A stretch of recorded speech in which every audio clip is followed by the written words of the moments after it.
Hi, this is Kara from the Special Needs Mom podcast. And this is Angela from Especially Organized, Sensible Solutions for Special Needs Moms. We have this heart for special needs moms. And so we thought, you know what, let's combine forces.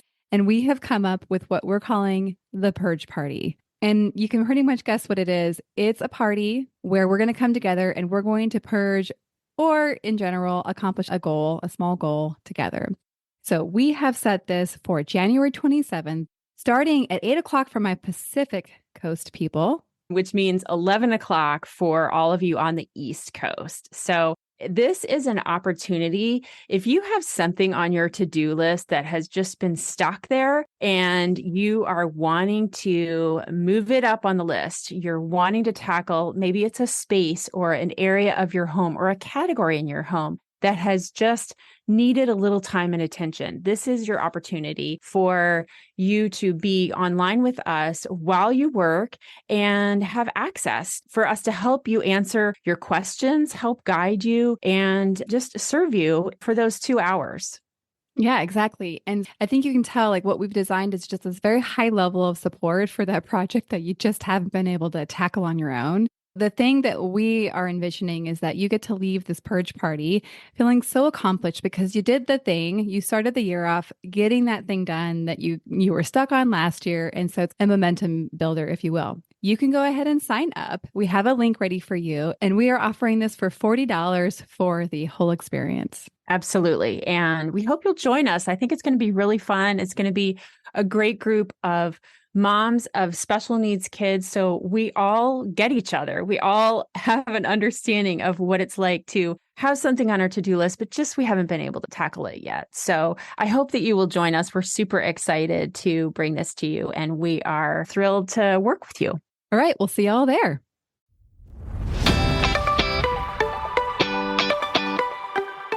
Hi, I'm Kara, life coach, wife, and mom to 4 incredible and unique children. It wasn't all that long ago that my son received a diagnosis that had my world come crashing down. I lacked the ability to see past the circumstances, which felt impossible, and the dreams I once had for my life and family felt destroyed. Fast forward past many years of surviving and not at all thriving, and you'll see a mom who trusts that she can handle anything that comes her way and has access to the power and confidence that once felt so lacking. I created the Special Needs Mom podcast to create connection and community with moms who find themselves feeling trapped and with no one who really understands. My intention is to spark the flare of possibility in your own life and rekindle your ability to dream. This isn't a podcast about your special needs child. This is a podcast about you. If you are a mom who feels anxious, alone, or stuck, then you are in the right place. Welcome. Hello and welcome back to the Special Needs Mom podcast. It's really good to be with you all today. And we are officially in March. Can you believe it? I kind of love actually how February goes by quickly as a month because it's shorter, because I don't like winter. And so I just love it because it gets me closer to spring. Before we start the main part of this episode, I wanted to check in for a quick personal update. It's been a little bit, I think, and we have some news to share, actually. Some of you might already know this from being part of my weekly email community as well as social media. But if you haven't seen the news there yet, we had Levi's MRI. Well, actually, let me back up for a little second. For those of you that are new here, I realize you might not know the whole story. So let me tell you a little quick snippet. And if you aren't new here, bear with me, maybe skip ahead a couple minutes. Levi, my son, who has special needs, is a brain tumor survivor. Back when he was 2, he had his first tumor. And in his case, his tumor is the cause of all of his additional special needs, all of his medical, behavioral, visual, physical. I don't know. I can't remember what I mentioned. There's so many, sometimes I have to go from head to toe to think of all the diagnoses that he has as part of his life. Anyhow, we went for 10 years without having any tumor recurrence. And last fall, we got the unfortunate news that he did have recurrence, which I got to say, it really surprised me, even though it is actually quite common for the type of tumor that he has. It just wasn't on my radar. That I guess I was kind of so focused on having moved past that I just really didn't spend a lot of time or energy thinking about it happening again. And last fall, he had a big surgery to remove that. It came with all of its ups and downs and additional traumas. And, you know, you can go back and listen to a lot of the different episodes. I obviously talk a lot about it. And back then, it was decided that we would scan to see the results of the surgery in February. And as the last couple of weeks had gone by, the date was approaching that we had his MRI, and I became increasingly nervous and, for lack of better words, a little agitated because we were going to learn what was next. And the way I looked at it, there was kind of two options. One, we would move on and kind of declare victory and get to continue the recovery process, or we would not, and we would continue to treat. And I'm sure you can sense from the tone of this conversation that we got option B.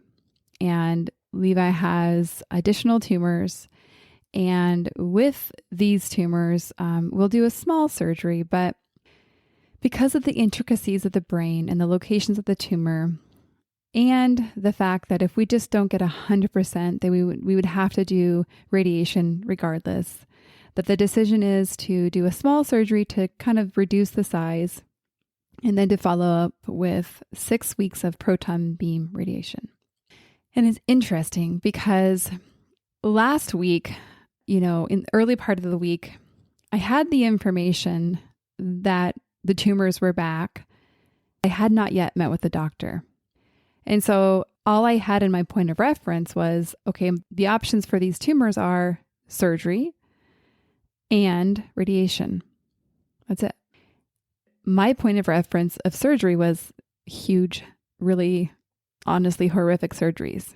And in my mind, I'm thinking, oh my gosh, this sounds like I can't even imagine. And so we met with a surgeon and we learned his recommendations, and that included a small surgery, which in my mind, I'm like, okay, what's a small brain surgery? And radiation. And we'd always kind of feared radiation because, it's a brain, and the idea of radiating it is just usually to be avoided. Yet, because in my mind, I had worse options on the table. And also, I think the other thing that I didn't know is, okay, are these like the same type of tumors? Like, I don't know, like what's happening? Why are there more? This seems like there was a lot of things that didn't make sense. So I learned that indeed, same type of tumors. This is the plan. Honestly, it didn't sound so bad. I know it sounds really funny to say, but I'm like, okay, like small surgery, like which is like just doing kind of poking a hole in his head, which I'm laughing because I'm like, oh, that doesn't sound so good either. But at the time, it felt like relief. It felt assuring to say, we have a plan, there is a cure, and this is what we're doing. So we left that week and we kind of, shared the news with our greater community and all of that. I was feeling really encouraged. And even now, I'd say I'm not completely discouraged, but I think what followed was the disappointment and the sadness. I think my initial response is kind of to focus on kind of how to activate and like what I need to do. And sometimes it takes me a while to slow down enough to kind of really connect with that sadness that's very close underneath the surface. And so I've just really been focusing on allowing that sadness to be and not having to fix it or solve it or cure it, and being in that space. And interestingly enough, I was talking with a good friend this morning. He was asking how I was doing and kind of just telling him like how I'm processing and everything. And he was like, wow, like I can feel over here. And he was trying to find the right word. And as he was describing, I'm like, oh, it's peace. Like I actually feel peace in this moment. I'm not going to expect to feel that the whole way through, but in this moment, that's how I feel. And so today, transitioning into the topic of the day is what we're calling toxic positivity. And you might have heard of this concept before. I feel like it's kind of out there if you're on social media and that kind of thing. Like it's something, a concept that we've heard of. And I want to talk about that today. And I'll use probably some examples from my real life on how like this might show up for you. I think examples of what toxic positivity feels like when we experience it from other people is it feels devalidating. And I think there's two phrases that I hear a lot that to me I would categorize as toxic positivity. The first phrase is coming from another person, or actually you might even tell yourself this yourself, is everything's going to be okay. Right? Have you been in a conversation where maybe you had some hard news yourself, or maybe your child wasn't hitting a milestone and it just is hard, and someone says, it's going to be okay. Or maybe something like, oh, don't worry, they're going to catch up. And I think instinctually, we as moms know that that's a lie. Like we don't know if they're going to catch up. And honestly, we don't know if everything's okay. Because honestly, it's not okay that Levi has this. It's just not. It is what's happening, but I'm not okay with it. Or I hear a lot from people that are kind of really struggling with feeling that stuck and trapped feeling. And maybe even that it's completely lack of peace and presence. And they say something along the lines of, I just don't like to focus on the negative stuff. I just try to keep it happy. Or I try to just really always correct myself and kind of always focus on the positive. And that's where I think is a slippery slope. And we'll get into the details of like the difference between the power of positivity and toxic positivity.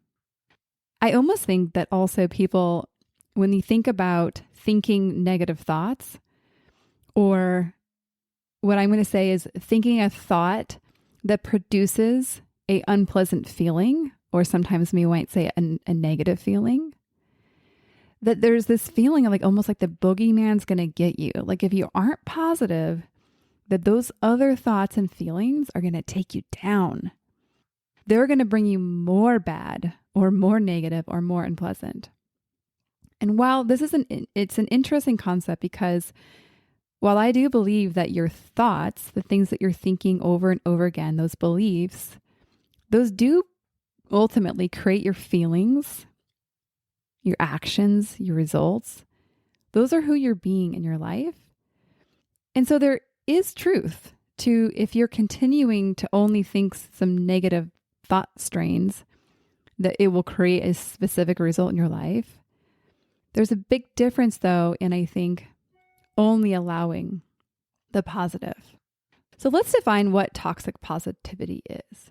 Medical News Today is going to be where we get our definition, and it's toxic positivity is an obsession with positive thinking. It's the belief that people should put a positive spin on all experiences, even those that are profoundly tragic. Toxic positivity can silence negative emotions, demean grief, and make people feel under pressure to pretend to be happy even when they are struggling. It's a really good definition. So clearly, that word pretend, I think, is a really powerful word. If you can picture somebody who is really trying to silence these negative emotions, demean grief, and pretend, you can only imagine that when you're not doing that very well, that it's going to produce more feelings of maybe guilt or judgment, like you're not doing good enough or well enough, that you actually do have these negative thoughts and feelings. It's almost like setting the bar of positive thinking so high that it's not humanly possible. So you're destined to basically fail at it, which is going to help you produce more thoughts of being not good enough and guilty or ashamed. So you can see how this is not helpful. Additionally, if other people are taking on that toxic positivity way of being, then in trying to connect with them and, in a situation where you kind of just want them to listen to you, it can feel like people are downplaying your very real struggles. right? Have you ever had that experience where you just want actually to be in a moment where like, this really sucks, this is really hard, and someone's trying to encourage you and says, don't worry, everything's going to be okay. Or, well, have you looked at it this way? Or something along those lines. It actually doesn't feel good. And like I mentioned before, this persistence to only have positive thoughts can then kind of help create some negative thoughts about how you're accomplishing that, or rather failing at that. And then that can turn and spin into some internalized negative beliefs about yourself, which then just open up this spiral to continue to have more negative thoughts and really just not feel well, and definitely not feel connected or authentic in your life. Something I think is interesting to point out here is that sometimes I think our society, and I mean, I definitely had this belief up until maybe like 5 years ago, was that we were supposed to feel good or be happy like 90% of the time. And then the other 10% is when we might feel something other than that. And there's a mentor that I followed for a long time, and she talks about having basically 50-50 emotional balance, of that half of the time we're going to have emotions in what we would call the pleasant or positive category. And the other half is on the other side.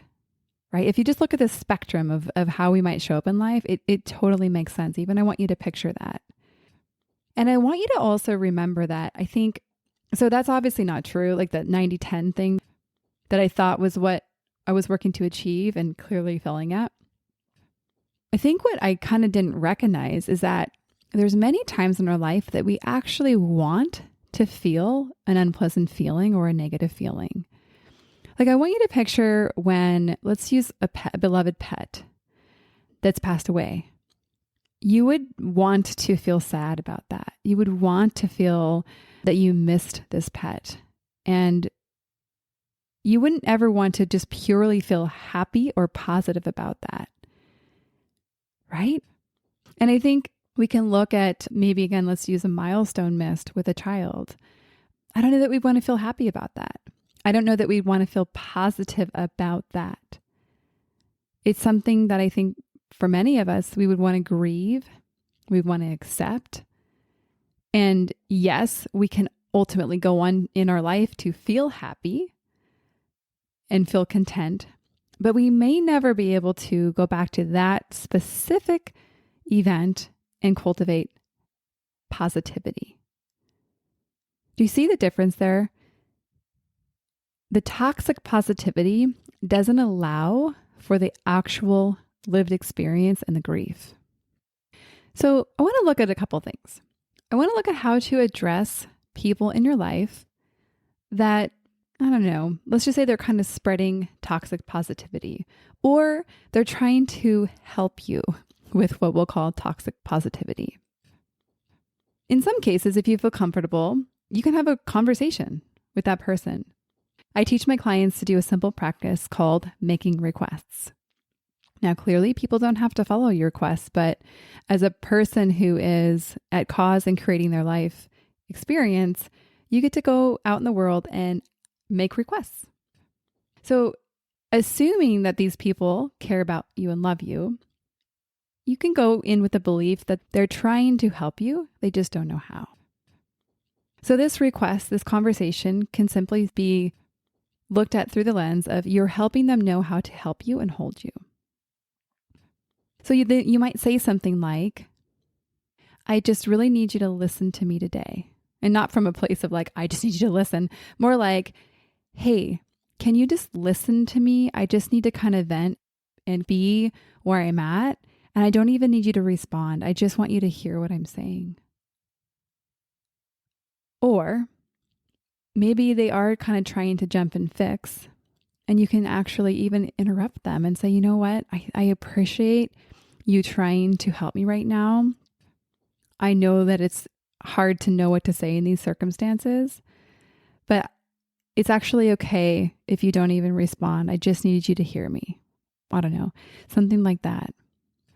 And interestingly enough, in our culture, we're actually not very good listeners. And I think we're also typically very uncomfortable on how to respond when we hear news that makes us hurt, right? And so I think we've all done this in conversation, trying to fix and trying to help.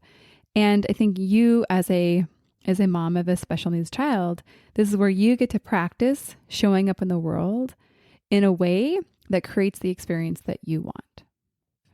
So in other cases, you might not feel comfortable having that conversation. Maybe this person is maybe a relative that isn't really known for listening or heeding your requests. And this is where you get to set up a boundary.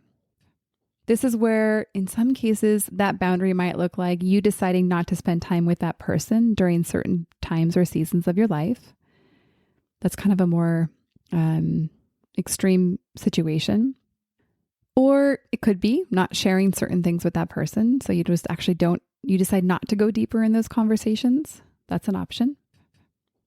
And then it looks like actually creating space for yourself to still process, even if that person that you kind of wish would be a little different isn't able to do that at this time, then you get to still go create the experience that you want and need. And this is where you can go journal. You can say, okay, well, a therapist is actually a brilliant person to allow all of the spectrum of feelings to be with.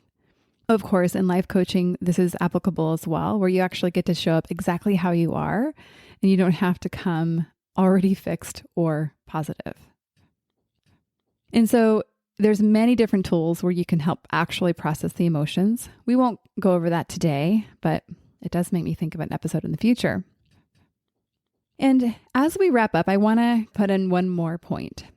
I want to look at the difference between toxic positivity and positivity. And I think the difference that I see most significantly is that it becomes toxic when it's stuffing positivity over sadness, over fear, over grief, whatever it is over. I want you to almost consider that if there's the true emotion that you have based on the experience that you're having, and you're not letting it come out and come up and be tended to, and then try to stuff positivity over it, that's toxic. It's almost like, let's think of an example here. This is random, but we're going to go with it. It's like if you have a pair of gym socks and you just worked out and they're a little stinky. They are wet. And it's like if you don't let those air out and you just cover them up with, I don't know, dry clothes, or if you just put them back in the drawer and like put them back, they're going to get kind of stinky and they're going to get worse. They're not going to get better. And it's interesting. Again, this is a very random example that let's just say that they start like molding and growing things on them because they didn't get the air that they needed. So this positivity, which we're calling is just putting them back in the drawer and saying a happy thought and moving on, actually creates a deeper issue. And in this case, a more stinky issue than if you had allowed them to air out. Okay, again, I'm sorry, it's a very random example. So it's powerful if it's what I'm going to call pure. There is actually so much power in hope. And I think positivity is a way of looking at something and creating many times a feeling of hope or an expectation or a looking toward. There's this study, I don't know if you've heard of it before, and I don't know the name or reference of it, but something about rats swimming in pools. And I know, I'm sorry about the rat thing, but I mean, we already talked about gym socks, so it's not that much worse. And they have these little rats swimming, and kind of getting to the point of exhaustion. And when they get to the point where they kind of look like they're fatiguing, they, in some way, the experimenters kind of rescue them a little bit, give them a break. So when they go back in the water, after they had that relief and that hope, they swim something like twice as long as the rats that never got that hope, or that, we're going to call it that positivity. And so there's power in that, but it's distinctly different in the positivity stuffing over. Do you see the difference there?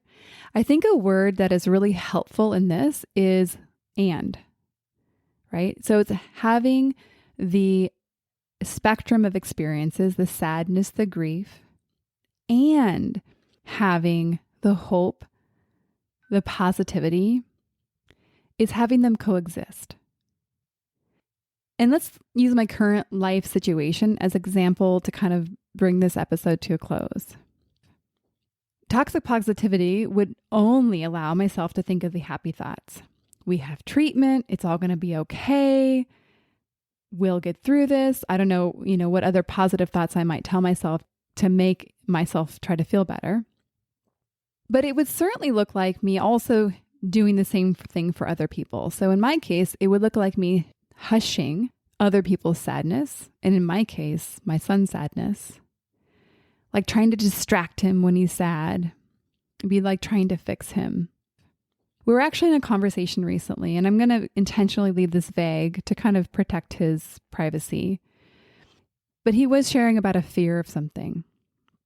And honestly, watching him process this and be in this, I desperately wanted to jump in and tell him it's not going to be that bad, because what he was picturing was a little different than I think is going to actually happen. So I wanted to go fix it.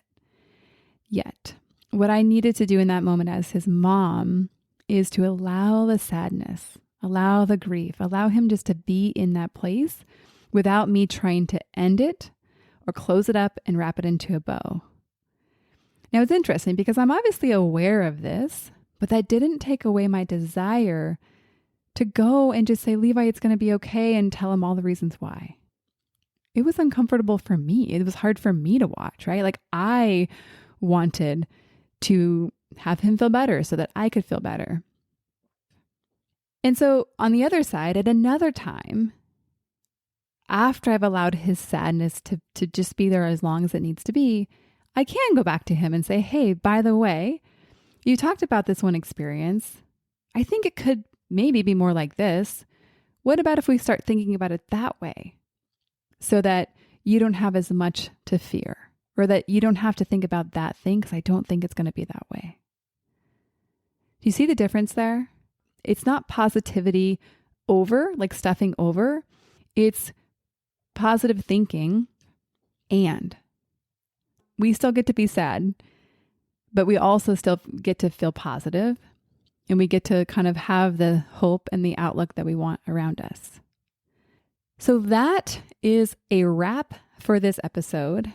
And I thank you for just the community here. And for those of you that have already reached out and are so kind and caring. And my expectation for the show is that we will go on and that we won't have to have any disrupted time. But I also have a lot of unforeseen in the future. And as we wrap this up, I want to ask you guys if you have found any value in this show or episode, that if you haven't already, it takes just a second to go over to iTunes, where most of you listen, or Spotify, and just do a quick rating. And if you have an extra minute or two, do a review.